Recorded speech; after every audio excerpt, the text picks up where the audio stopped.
Welcome to my channel Kathavadati. Deepti और अनन्या दोनों ही देवरानी जेठानी थी। दीप्ति नौकरी करती थी और अनन्या घर संभालती थी। उनका परिवार बहुत बड़ा था। सास ससुर और उन दोनों के बच्चों को मिलाकर कुल 12 लोग थे। और कई सालों बाद उनकी दादी सास अपने बेटे के पास रहने आई थी। सुबह उठते ही दादी जी ने देखा दीप्ति जल्दी जल्दी अपना काम निपटा रही थी। अनन्या ने सबका नाश्ता बना दिया, जिस नाश्ते को दीदी ने परोसा। इसके बाद दीप्ति ने खुद अपना टिफिन पैक किया और जॉब पर चली गई। अनन्या ने फिर घर का काम किया और थोड़ी देर बैठ गई सास और दादी सास के पास।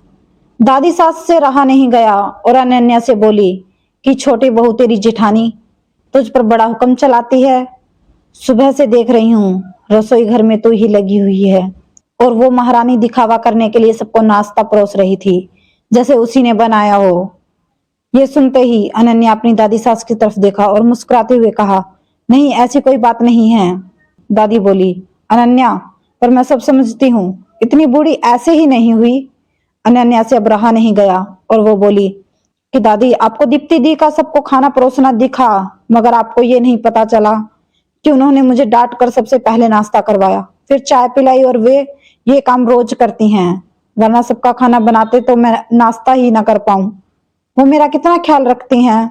दीदी सुबह जल्दी उठती हैं और वो मुझे खुद 1 घंटा लेट उठने को कहती हैं, क्योंकि मुझे उठते ही सीधे रसोई में जाना पड़ता है। शाम को ऑफिस से आते वक्त दीदी बाजार से सब्जियां भी लेकर आती हैं, क्योंकि हमारे पति रात को लेट हो जाते हैं। और दीप्ति दीदी ने सासू माँ को बाजार जाने के लिए मना किया है, क्योंकि माँ जी अब बुजुर्ग हो चुकी हैं। वैसे भी उन्हें घुटनों की परेशानी रहती है। और हाँ दादी, दीप्ति दी रोज शाम को आकर खाना बनाने में मेरी खूब मदद करती हैं। चाहे वो कितनी भी थकी हुई हो, वो मेरी जेठानी जरूर है, मगर वो मुझे अपनी छोटी बहन ही मानती हैं और मैं उन्हें बड़ी बहन मानती हूँ।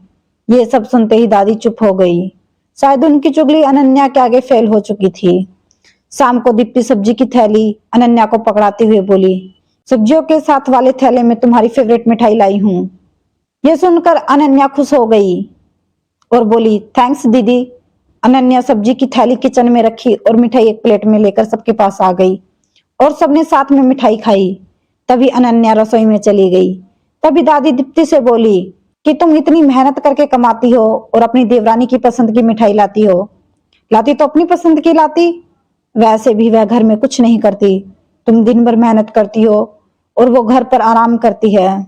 इस बात पर दीप्ति मुस्कुराई और बोली, क्या दादी जी, आराम? और अनन्या, उसे तो कह कह कर आराम करवाना पड़ता है। सुबह से बेचारी लगी रहती है। किचन में सबकी अलग अलग पसंद, मेरे और उनके मिलाकर 4 बच्चों का टिफिन, सब वो ही तो करती है, फिर भी मुस्कुराती रहती है। सुबह की चाय पीने का भी समय नहीं रहता उसे। और जब दोपहर बच्चे आते हैं फिर उनका खाना, उनकी पढ़ाई सब वही देखती है।